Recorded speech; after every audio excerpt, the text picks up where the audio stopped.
Poďte so mnou pripraviť tento veľmi rýchly recept, ktorý je vhodný aj na letnú grilovačku. Je to šalát s halloumi syrom a horčicovo-medovým dressingom.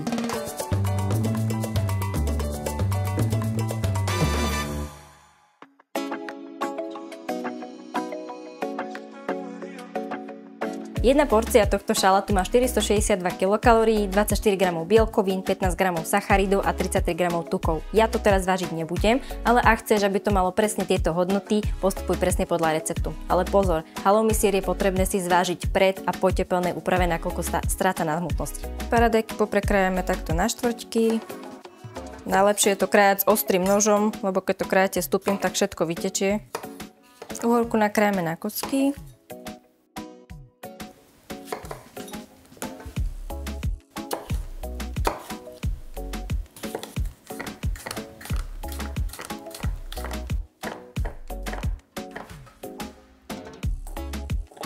Ak máte radi olívy celé, môžete si ich nechať celé. Ja mám rada, keď sú nakrájané, takže idem aj nakrájať olívy.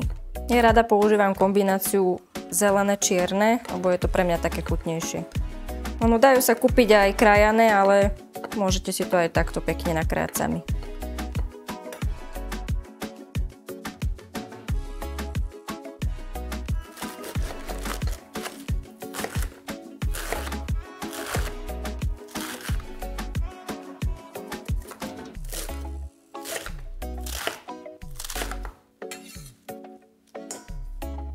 No a ešte si nakrájame halloumi syr, ktorý následne budeme opekať na panvici a potom ho pridáme do šalátu. Môžete si ho pokrájať aj na kocky, ale ja mám radšej takto, keď to je na pasíky, lebo sa to aj lepšie a rýchlejšie opeka. Všetko máme nachystané, takže môžeme si začať pripravovať šalát a pomedzi to budeme ešte opekať aj halloumi syr na panvici.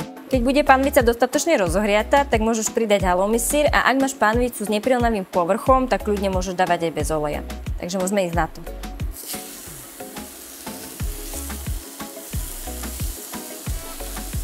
A syr budeme opekať do zlatista.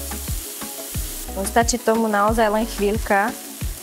A už keď bude leto a budú grilovačky, tak tento syr je výborný aj na grilovanie.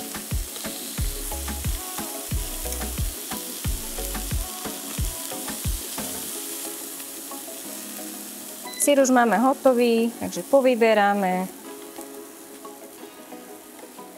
Dáme každý zvlášť, aby sa nezlepili. Keď už má všetko nachystané, tak ešte si zmiešaj ingrediencie na horčicovo-medový dressing. Do horčice pridáme olivový olej a med.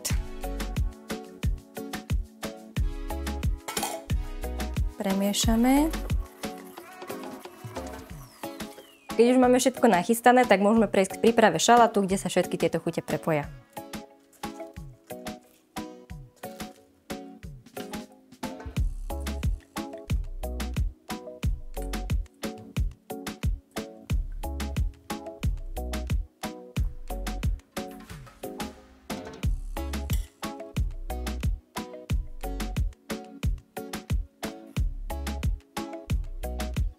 Do toho šalátu som zámerne nedávala soľ, nakoľko syr je dosť slaný a takisto aj dressing, takže tie chute sa pekne prepoja. Takže poďme to vyskúšať.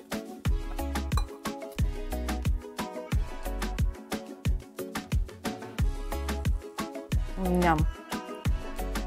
Milujem tento šalát. Naozaj veľmi rýchly a jednoduchý.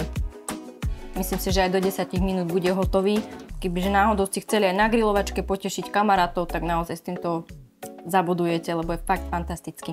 Ak sa ti toto video páčilo, určite nás poteší, ak nás podporíš lajkom, odberom, prípadne zdieľaním, pretože ani v tejto dobe nie je samozrejmosť zdravá strava a zdravý životný štýl. Pre teba je to možno len jeden klik, ale aj vďaka tomuto kliku pomôže šíriť povedomie o zdravej strave a možno tak spoločne zmeníme štatistiky.